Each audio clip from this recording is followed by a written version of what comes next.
I am Mayank Rajkumar. Today I will show you how to create your own timer with a shell script.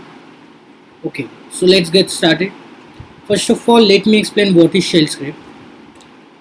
A shell script is a special user program which provides an interface to user to use operating system services.